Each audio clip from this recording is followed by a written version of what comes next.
अभी जो हमने दो एग्जाम्पल किए, उन्हीं एग्जाम्पल को हम एक और मेथड से भी कर सकते हैं, सीधा आंसर भी दे सकते हैं। जैसे इस एग्जाम्पल को ले हम 2x minus one upon x plus three, ये लेस देन जीरो कहाँ पर होगा ये पूछा था हमसे। तो इसको करने का एक और मेथड भी है हमारे पास। उसके लिए समझिए एक सिंपल सा कॉन्सेप्ट, उससे आप एक रिजल्ट भी बना सकते हैं। जैसे हम इस तरह से कुछ दे दिया x, चलिए एक काम करते हैं, उसी एग्जाम्पल को ही मैं ले लेता हूँ जो एग्जाम्पल हमने किया था। ये है हमारे पास 2x minus one upon x plus three, 2x minus one upon x plus three. हमें ये बताना है कि ये नेगेटिव कहाँ पर होगा। चलो एक काम करते हैं, इसको मैं दोनों चीजें सेट करना चाहता हूँ कि ये नेगेटिव कहाँ पर होगा, इसका भी आंसर मिल जाएगा। और मुझे अगर ये बताना है कि 2x minus one upon x plus three positive कहाँ पर होगा, ये भी आंसर हम 1 मिनट में बता सकते हैं इस मेथड से। अब इसके लिए देखिए, ये हमारे पास है रियल नंबर लाइन। अगर मैं रियल नंबर लाइन पे देखिए, ये नोमिनेटर वाले को मैं फर्स्ट और डिनोमिनेटर वाले को सेकंड मान लेता हूँ। यानी फर्स्ट का मतलब है 2x माइनस वन, और 2 का मतलब है हमारा, सेकंड का मतलब है x प्लस थ्री। अगर मैं आपसे पूछूं भाई 2x माइनस वन पॉजिटिव कहाँ पर होगा, मुझे ये फैक्टर दिए हैं एक तरह से 2x minus one upon x plus three. मुझे पता करना है इसके बारे में कि ये पॉजिटिव कहाँ पर होगा या नेगेटिव कहाँ पर होगा। तो इसके लिए जो इसमें नोमिनेटर के अंदर 2x माइनस वन है, इसकी वैल्यू हमें पता है x is equal to one by two पे जीरो बन रही है। वन बाई टू पे तो ये जीरो है, ठीक है। और वन बाई टू से अगर आप कोई बड़ी वैल्यू रखोगे x की नोमिनेटर के अंदर, हम फर्स्ट फैक्टर यानी कि नोमिनेटर की बात करें, इसे आप n और d लिख लीजिए। चलिए, n का मतलब नोमिनेटर, d का मतलब डिनोमिनेटर। तो यहाँ पर भी मैं वही लिख लेता हूँ। चलिए, अगर ये नोमिनेटर अपॉन डिनोमिनेटर जो हमारे पास है, इसमें नोमिनेटर को देखें तो वन बाई टू पे जीरो बन रहा है। वन बाई टू से आगे की जो वैल्यूज होंगी, मतलब अगर मैं 2x माइनस वन की बात करूँ सिर्फ, इसमें x की वैल्यू अगर मैं वन रखूँ, टू रखूँ, वन बाई टू से कोई भी बड़ी वैल्यू रखूँ, तो ये पॉजिटिव आएगा हमेशा। और इससे पीछे कोई वैल्यू रखूँ तो ये नेगेटिव आंसर देगा। आप x की वैल्यू रख के देख लीजिए, वन बाई टू से छोटी जीरो रखो 2x माइनस वन में, तो नेगेटिव आएगा। इसमें माइनस वन रख लो, नेगेटिव आएगा। तो वन बाई टू से बड़ी वैल्यू के लिए तो ये पॉजिटिव आंसर देगा, और वन बाई टू से छोटी वैल्यूज के लिए ये नेगेटिव देगा। इसी तरह से डिनोमिनेटर यानी x प्लस थ्री को देखें, तो x प्लस थ्री जो है हमारे पास वो माइनस थ्री पे जीरो बन रहा है। तो माइनस थ्री से आगे ये पॉजिटिव वैल्यू देगा, कहीं पर भी चले जाओ। और माइनस थ्री से पीछे ये देगा नेगेटिव वैल्यू।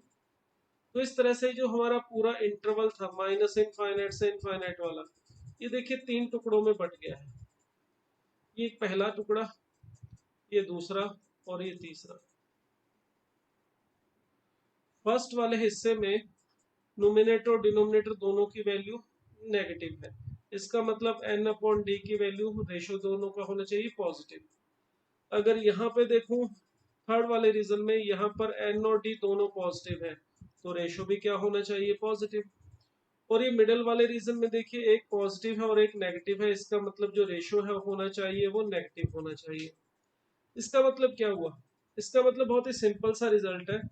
अगर 2x minus one upon x plus three पूछे भाई नेगेटिव कहाँ पर है, तो सीधी सी वैल्यू दिखाई दे रही है कि जब वन बाई टू और माइनस थ्री के बीच में हम x की वैल्यू लें, जब x हमारा माइनस थ्री से लेके वन बाई टू के बीच में रहेगा, उस वक्त तो ये नेगेटिव वैल्यू लेगा। और 2x minus one upon x plus three positive कहाँ पर होगा, देखिए माइनस थ्री से पीछे और वन बाई टू से आगे। तो हम कह सकते हैं कि माइनस वन बाई थ्री से पीछे का मतलब माइनस इनफाइनाइट से माइनस थ्री के बीच में ये जो वैल्यू है हमारी वो पॉजिटिव आएगी। और उसके बाद वन बाई टू से लेके इनफाइनाइट तक भी ये वैल्यू पॉजिटिव आएगी। अगर ये रेशो में थे तो भी यही रिजल्ट है। अगर मैं आपसे इसको रेशो की बजाय प्रोडक्ट में लिख के पूछूं तो भी वही आंसर रहेगा। अगर हमें इसका आंसर पूछा जाए 2x minus one into x plus three less than zero, तो इसका आंसर भी यही सेम रहेगा और इसका आंसर भी यही सेम रहेगा। कारण सिंपल सा है भाई, वही जो बात प्रोडक्ट के लिए बोली जाती है वही रेशो के लिए, कि दोनों का प्रोडक्ट ए और बी का नेगेटिव कब होगा, जब ए और बी अपोजिट साइन के होंगे। रेशो भी और प्रोडक्ट भी सेम चीज है। ए अपॉन बी और ए इंटू बी दोनों केसेस में पॉजिटिव हो तभी होगा जब ए और बी सेम साइन के हैं। तो इन दोनों में ये जो प्रोडक्ट के लिए रूल था रेशो के लिए भी वही होगा, जो रेशो के लिए रूल था वही प्रोडक्ट के लिए भी होगा, यानी 2x minus 1 into x plus 3। अगर ग्रेटर देन 0 के लिए पूछा जाता है तो भी यही हमारा सेम आंसर रहेगा इन दोनों के लिए। ठीक है, तो यहाँ पर हम एक सिंपल सा जो प्रॉपर्टी हमने बनाई है उसको एक रिजल्ट की तरह भी लिख सकता हूँ मैं। रिजल्ट की तरह अगर इस बात को मैं लिखना चाहूँ तो कैसे लिखेंगे, तो इसको आप प्रॉपर्टी समझ सकते हैं जिसे आप डायरेक्ट यूज करेंगे।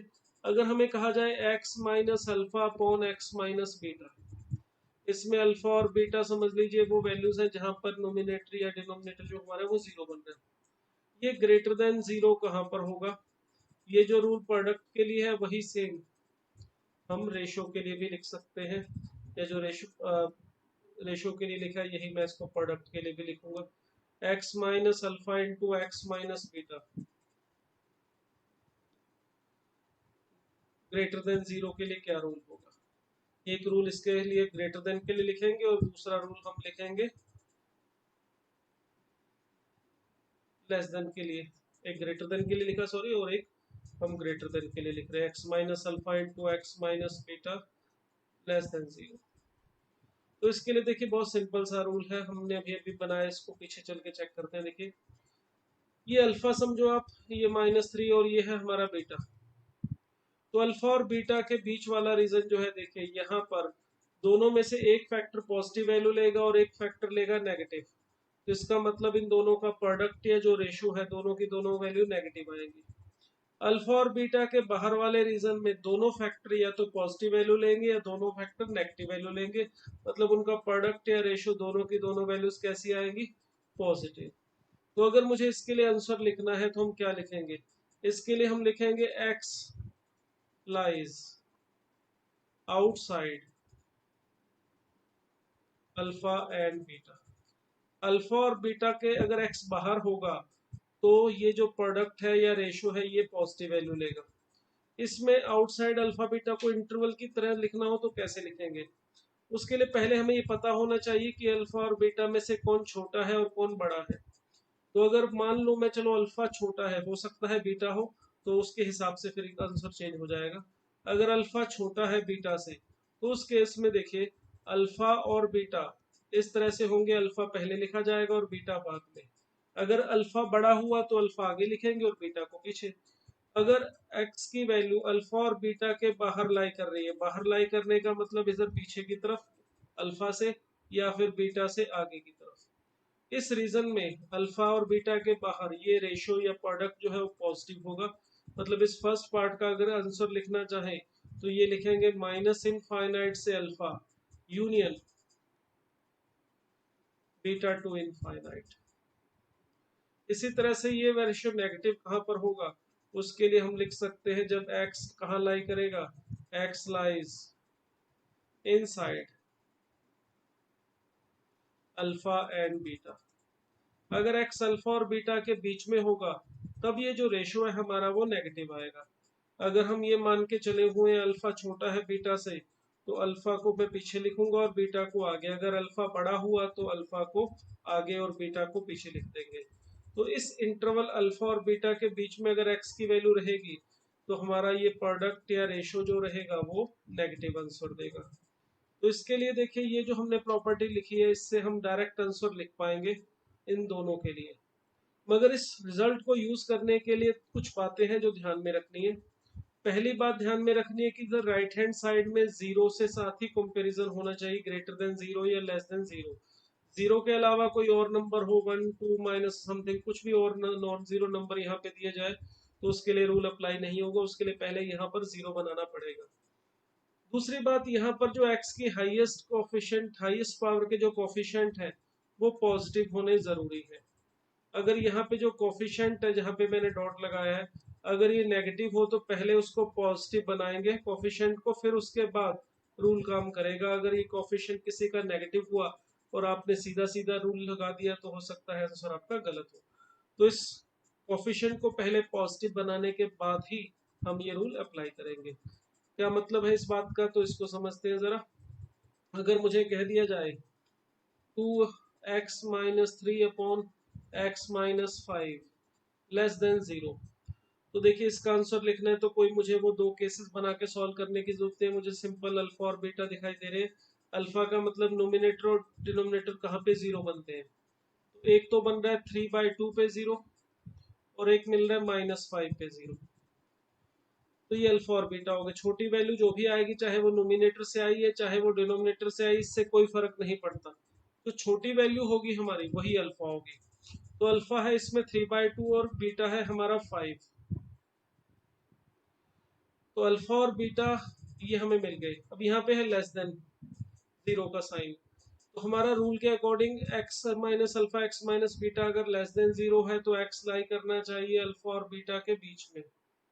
तो हमारा जो आंसर होगा इस केस में वो हम लिखेंगे सीधा सीधा x बिलोंग्स टू 3/2 से लेके 5 ओपन इंटरवल।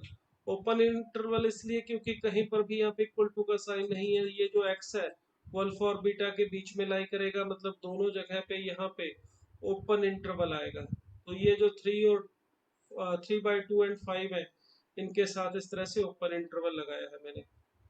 अगर यहाँ पे साथ में इक्वल टू 0 भी होता, तो इक्वल टू 0 होने का मतलब ये नहीं है कि दोनों पे आप क्लोज लगा दो। इक्वल टू 0 होने का मतलब ये है कि जो नोमिनेट, ये जो पूरी वैल्यू है वो 0 के इक्वल हो सकती है। अब अगर ये इक्वल टू 0 हो सकती है तो ये 0 के इक्वल नोमिनेटर जब 0 बनेगा तभी पॉसिबल होगी। यानी कि x की वैल्यू यहाँ पर आप 3/2 को इंक्लूड कर सकते हो, ले सकते हो।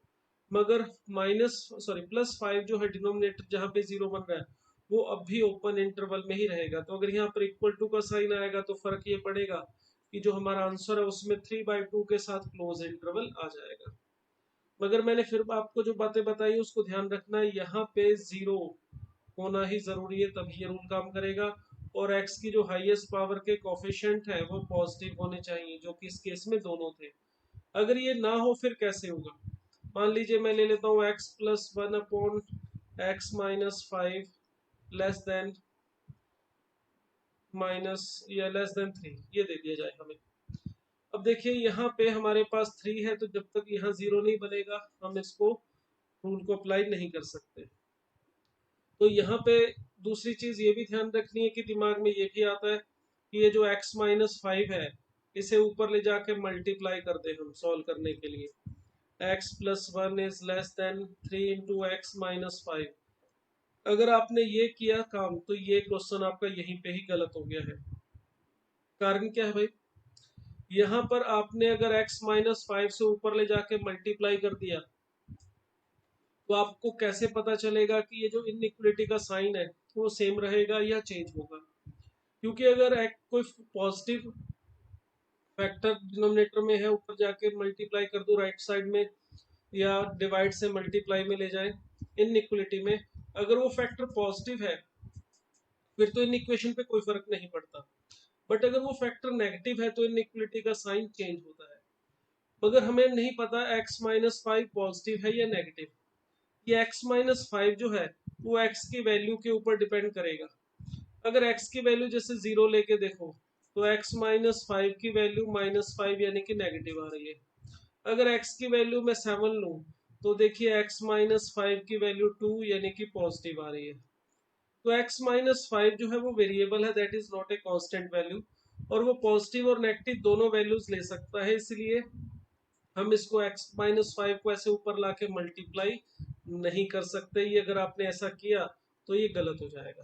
ठीक है, जिस फैक्टर के बारे में कंफर्म हो कि वो हमेशा पॉजिटिव है या कंफर्म हो कि वो हमेशा नेगेटिव है, उसको आप ऐसे ऊपर जाके मल्टीप्लाई कर देंगे तो कोई प्रॉब्लम नहीं है। मगर यहाँ पे जब फैक्टर दोनों पॉसिबिलिटीज है, पॉजिटिव भी हो सकता है नेगेटिव भी, तो फिर इसको इस तरह से नहीं किया जा सकता। तो फिर देखिए क्या तरीका है यहाँ पे फिर 0 बनाने का। उसके लिए ये जो हमारा जो 3 है राइट हैंड साइड में, उसे आप दो लेफ्ट साइड में ले आइए। ये ऐसे समझ लीजिए कि हमने दोनों तरफ -3 कर दिया है। अब दोनों तरफ कोई कांस्टेंट अगर आप सब्ट्रैक्ट करोगे तो उससे इनइक्वलिटी पे कोई फर्क नहीं पड़ेगा। अब इसके बाद यहाँ पे अगर मैं एलसीएम लूं तो हमें मिलेगा x-5 और ये -3x plus x that is -2x मिलेंगे। प्लस का मिलेगा यहाँ पे 15 और प्लस का 1 दैट इज 16 मिल जाएंगे, +16 और लेस देन 0। अब यहाँ पे देखिए 0 तो बन गया है, मगर आपको बताया था इस रूल को अप्लाई करने के लिए जो x की हाईएस्ट पावर्स है उनके कोफिशिएंट हमेशा पॉजिटिव होने चाहिए नोमिनेटर और डिनोमिनेटर में। तो यहाँ पर ये x का कोफिशिएंट नीचे तो चलो पॉजिटिव है मगर यहाँ पे नेगेटिव है, तो इसके लिए क्या कीजिए आप -2 कॉमन निकालिए पहले, और यहाँ पर x-8 मिलेगा हमें, और यहाँ पर है x-5। अब इसमें जो -2 है अगर मैं इसको दोनों तरफ डिवाइड करूँ या -2 को यहाँ जो मल्टीप्लाई है इसको इधर ला के राइट साइड में डिवाइड करूँ, क्योंकि नेगेटिव है तो इस -2 से डिवाइड करने पर इनइक्वलिटी का जो साइन है वो चेंज हो जाएगा। चेंज हो जाएगा मतलब यहाँ पर ये ग्रेटर देन 0 बनेगा, 0 अपॉन -2 0 ही होता है। अब हम अपना x minus alpha x minus beta वाला रूल लगा सकते हैं, तो इसके अकॉर्डिंग x अल्फा और बीटा के क्योंकि यहाँ ग्रेटर देन 0 है तो x अल्फा और बीटा के आउटसाइड लाई करेगा, जब लेस देन 0 हो तो इनसाइड, ग्रेटर देन 0 हो तो आउटसाइड, जिसमें अल्फा और बीटा जो है हमारे वो 5 एंड 8, छोटी वैल्यू अल्फा और बड़ी वैल्यू बीटा, और यहाँ पर इक्वल टू नहीं लगा हुआ है इसीलिए ये दोनों जो पॉइंट्स है हमारे वो ओपन इंटरवल में ही आएंगे, मतलब इस तरह से। तो x इन दोनों के बाहर लाई करेगा, यानी कि x की वैल्यू या तो 5 से छोटी होगी या फिर 8 से बड़ी। तो हमारा आंसर होगा इस केस में, फाइनल आंसर अगर मैं लिखना चाहूँ तो आंसर लिखा जाएगा x belongs to minus infinite to 5 open interval union 8 to infinite. तो ये हमारा इस पार्ट का आंसर होगा। यहाँ पे देखिए मैंने 5 और 8 दोनों के साथ ओपन इंटरवल लगाया क्योंकि यहाँ पे इक्वल टू का साइन नहीं था स्टार्टिंग में इक्वेशन में। अगर स्टार्टिंग में यहाँ पर देखिए इक्वल टू का साइन होता तो वो इक्वल टू का साइन जैसे भी मैं लगा रहा हूँ इस तरह से चलता, यहाँ पे भी रहता, फिर रिवर्स करने पर भी होता। अब यहाँ पर अगर इक्वल टू का साइन आएगा तो देखिए जो वैल्यू नोमिनेटर को 0 बना रही है यानी कि 8, इसे आप इंक्लूड कर सकते हो, 5 को अभी भी नहीं कर सकते, मतलब उस केस में जो आंसर होगा हमारा उसमें ये फर्क आ जाएगा कि जो 8 है उस पे क्लोज्ड इंटरवल आएगा जबकि 5 पे ओपन इंटरवल ही रहेगा। तो इस तरह से हम इस रूल को यूज कर सकते हैं जो हमने पढ़ा दो फैक्टर के लिए, x minus alpha x minus beta का प्रोडक्ट हो या रेशो हो दोनों के लिए ये रूल काम करेगा कि लेस देन 0 होगा तो x inside alpha and beta, greater than होगा तो आउटसाइड अल्फा एंड बीटा। तो इसको हम डायरेक्ट अप्लाई कर सकते हैं, मगर इस फैक्टर की लिमिटेशन है कि ये दो के लिए काम करता है, मतलब x माइनस दो फैक्टर मल्टीप्लाई या डिवाइड में तो ये रूल काम करता है, दो से ज्यादा फैक्टर में काम नहीं करता। प्रोडक्ट के लिए भी जैसे मैं इसको लेना चाहूँ, मान लो मुझे एक सिंपल सा एक और एग्जांपल ले लो, 2x² माइनस 5x माइनस 3 हमें कह दिया जाए ग्रेटर देन 0, तो इसका आंसर क्या होगा, इसको सॉल्व करना है तो इसका आंसर क्या होगा। तो इसके लिए भी वही सेम तरीका है जो हमने रेशो के लिए किया, वही प्रोडक्ट के लिए। अब इसको देखिए फैक्टराइज कर लीजिए, फैक्टराइज करने के लिए देखिए जो सम है वो चाहिए -5 यहाँ पे जो होता है, और प्रोडक्ट जो चाहिए वो है 2 इंटू -3 यानी कि -6। तो इसका मतलब हमें मिलने चाहिए ऐसे दो नंबर जिनका सम हो -5 और प्रोडक्ट है -6, वो होंगे -6 एंड 1, सॉरी सम चाहिए -5 और प्रोडक्ट चाहिए -6, तो ये दो नंबर है इनका सम करोगे -5, प्रोडक्ट करोगे -6। तो इसको देखिए मैं लिख सकता हूँ 2x² -6x plus x -3 greater than 0। तो यहाँ पे 2x कॉमन निकालने के बाद x -3 मिलेगा, प्लस यहाँ पर भी x -3। अब देखिए हमें मिलेगा 2x plus 1 into x -3 greater than 0। तो इसका आंसर भी आप उसी रूल से लिख सकते हैं जो आपको बताया कि अगर x minus alpha x minus beta greater than 0 है तो x लाई करेगा आउटसाइड अल्फा एंड बीटा।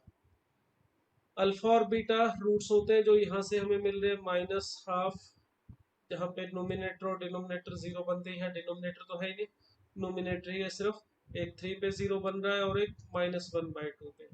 तो x लाई करेगा इन दोनों के बाहर, outside alpha and beta greater than है, इस वजह से।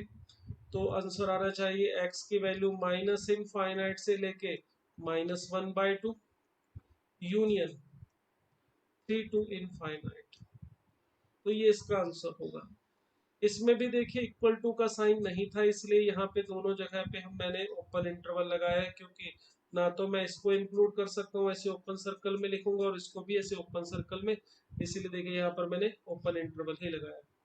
बट अगर यहाँ पे स्टार्टिंग के अंदर जो इक्वेशन दी है इसमें अगर ऐसे इक्वल टू साथ में आ जाता दिया होता तो वो इक्वल टू यहाँ पे रहेगा। अब इसका मतलब ये वाली वैल्यू जीरो भी हो सकती है, और ये जीरो कहाँ पर हो रही है, 3 पे भी जीरो हो सकता है और -1/2 पे भी ये जीरो हो रहा है। तो इसका मतलब उस केस में जब यहाँ पे इक्वल टू लिखा होगा उस केस में -1/2 और 3 दोनों के दोनों इंक्लूड किए जा सकते हैं। इंक्लूड किए जा सकते हैं मतलब आंसर में -1/2 और 3 पे क्लोज्ड इंटरवल हम लगाएंगे। ठीक है, तो इस तरह से हम दो फैक्टर का अगर इस तरह से प्रोडक्ट या रेशियो हो तो इन इक्वेशन का आंसर हम दे सकते हैं। बट दो से ज्यादा के केस में ये मेथड काम नहीं करता, उसके लिए हम जो नेक्स्ट मेथड करेंगे उसका नाम है वेविकरव मेथड। उससे हम चाहे दो फैक्टर की जगह 3 हो, चाहे 4 हो, चाहे 50 हो, कितने भी फैक्टर क्यों ना हो, हम उसका बड़ी आसानी से आंसर दे सकते हैं। तो भी हम पढ़ेंगे उस मेथड के बारे में जिसका नाम है वेविकरव मेथड।